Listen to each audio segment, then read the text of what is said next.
Hello students, let's continue chapter 16th of Science of class 7th, that is water, a precious resource.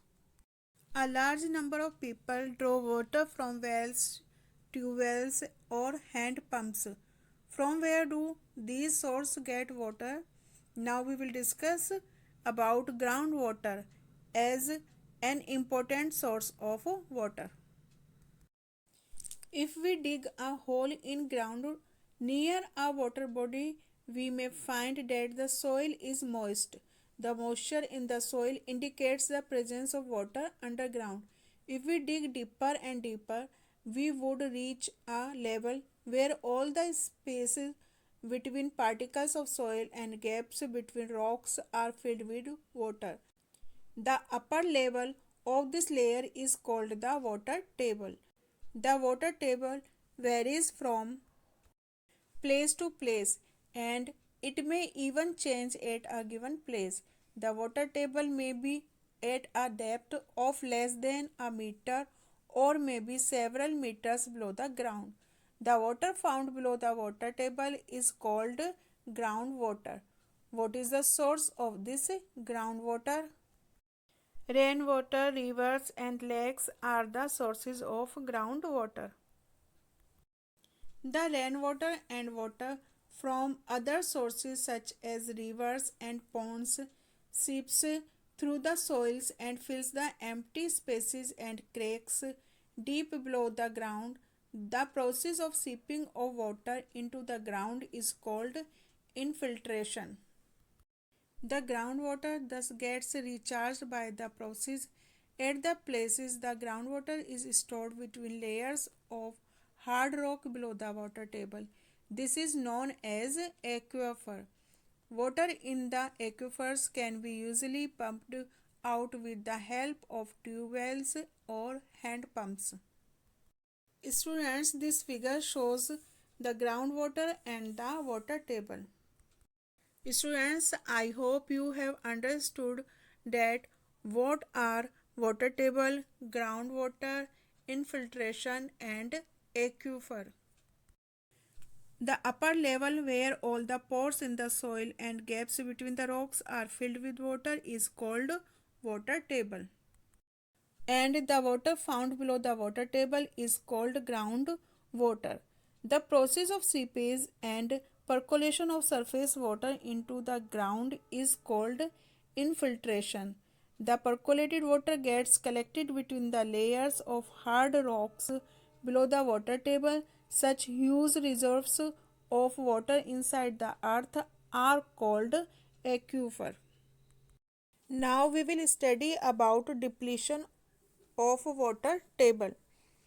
Depletion of water means scarcity of water, which means that there is a lack of water.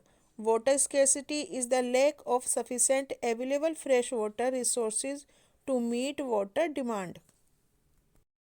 Water drawn from under the ground gets restored by seepage of rainwater. The water table does not get affected as long as we draw as much water as is replenished by natural processes.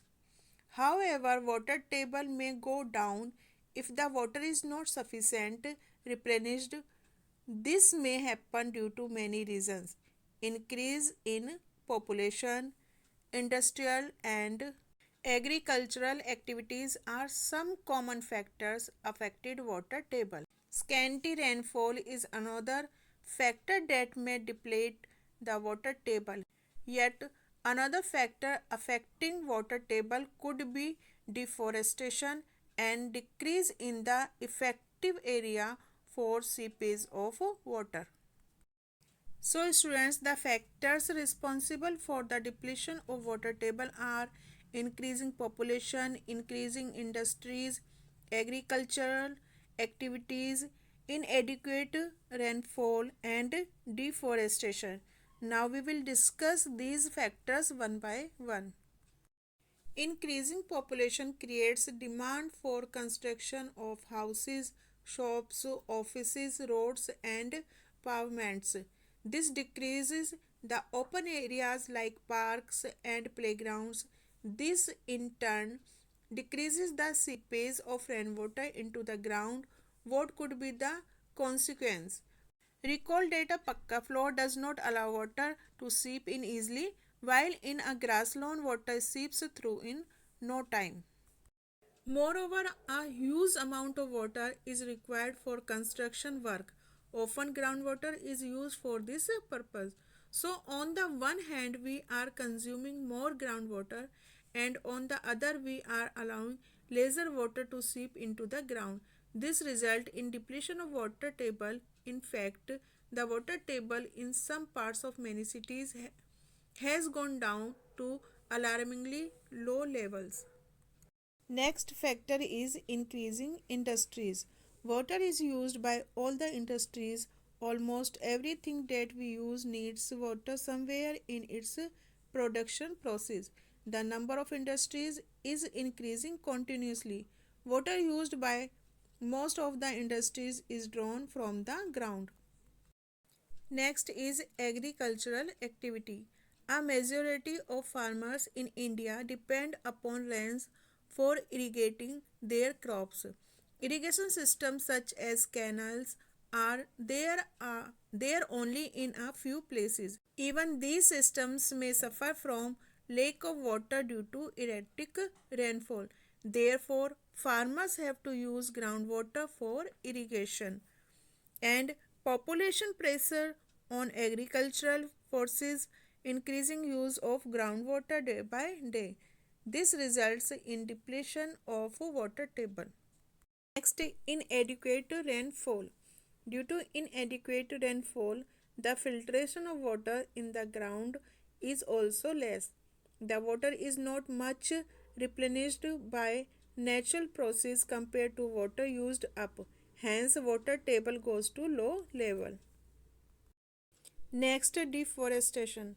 The forest area decreases and industries and cities are established. As a result, the effective area of seepage of water decreases. The pakka floor of industries and cities does not allow water to seep in easily, so water table goes to low level.